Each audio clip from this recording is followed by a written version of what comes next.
বন্ধুরা নমস্কার। বিষয় শেষ বিচারের আশায়। বন্ধুরা, তারাশঙ্কর বন্দ্যোপাধ্যায়ের এই কথাগুলো খুব মনে পড়ছে। ওগো তোমার শেষ বিচারের আশায় আমি বসে আছি, রাজ কাছারির দেউরিতে হে শেষ বিচারের আশায়। বন্ধুরা, আমরা শেষ বিচারের আশায় এই মর্তলোকে কোথায় যাই? আমরা আদালতে যাই। তার কারণ হলো মানুষের মধ্যে একটা দৃঢ়বদ্ধ ধারণা আছে, বিশ্বাস আছে যে মানুষ যখন বিভিন্ন দাঁড়ে দাঁড়িয়ে গিয়ে যখন বিফল হয়ে যান ন্যায় বিচারের জন্য, সে জানে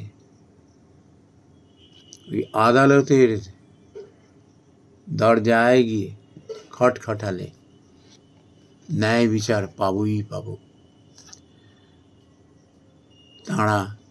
আমরা সাধারণ মানুষ আদালতকে অত্যন্ত পবিত্র জায়গা হিসেবে আমরা সমীহ করি।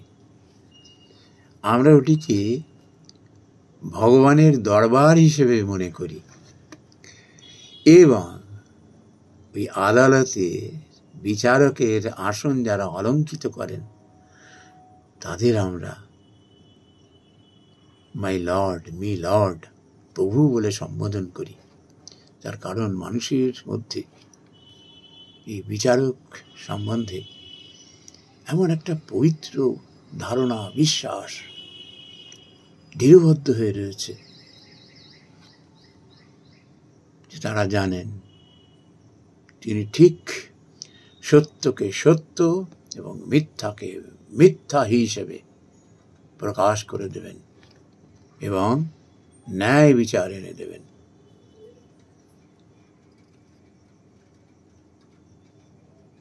এই বিশ্বাসে যাতে মানুষের মনে কখনো কোনোভাবেই যেন চির না ধরে, সেদিকে এরা ভীষণভাবে সতর্ক।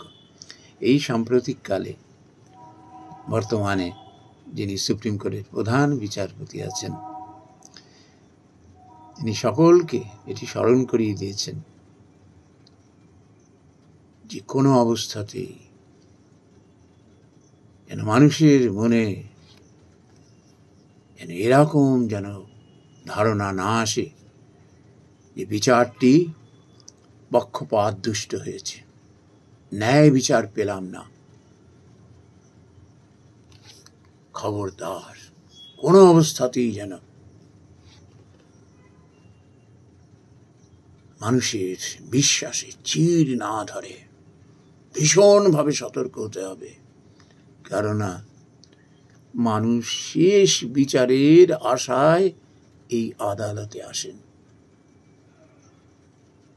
তারা বিশ্বাস করেন এখানে আমি ন্যায় বিচার পাবই পাব।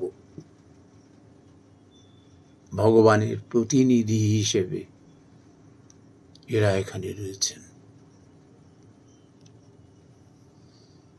কিছুদিন আগে, বছর 2-1 আগে, তদানীন্তন মহামান্য সুপ্রিম কোর্টের প্রধান বিচারপতিও কিন্তু এই ইনভেস্টিগেটিং এজেন্সি যারা আছে তাদের কিন্তু এরকম একটা সতর্কবার্তা শুনিয়েছিলেন, অত্যন্ত মূল্যবান, যে আপনারা পক্ষপাতহীনভাবে সাহসের সঙ্গে কোনোভাবে ভয়ে ভীত না হয়ে সত্যকে সত্য এবং মিথ্যাকে মিথ্যা হিসেবে তুলে নিয়ে আসবেন। মানুষ যেন ন্যায় বিচার পায়,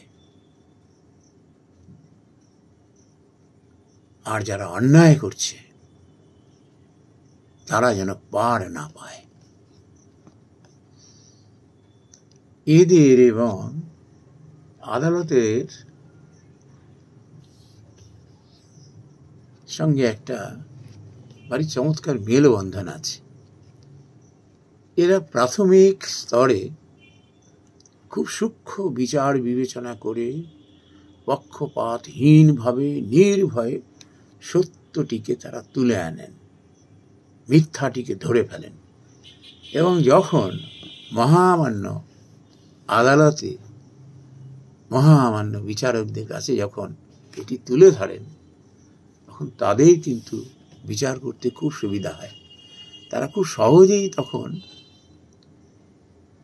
তাদের চোখের সামনে ছবিটি ফুটে ওঠে যে কোনটি সত্য কোনটি মিথ্যা, এবং ন্যায় বিচার এনে দেন।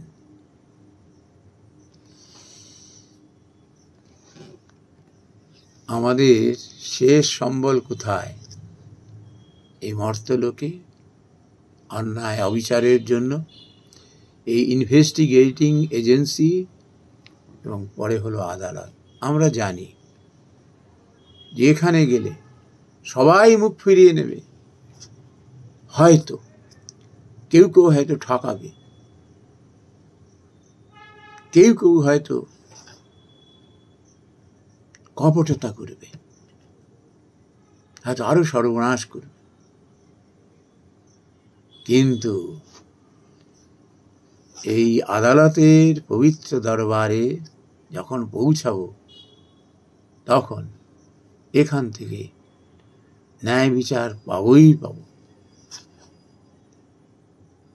তাই তারা শেষ বিচারের আশায় সেখানে যান এবং বিশ্বাস নিয়ে বসে থাকেন, এখান থেকে আমি বিফল হব না। নমস্কার বন্ধুরা।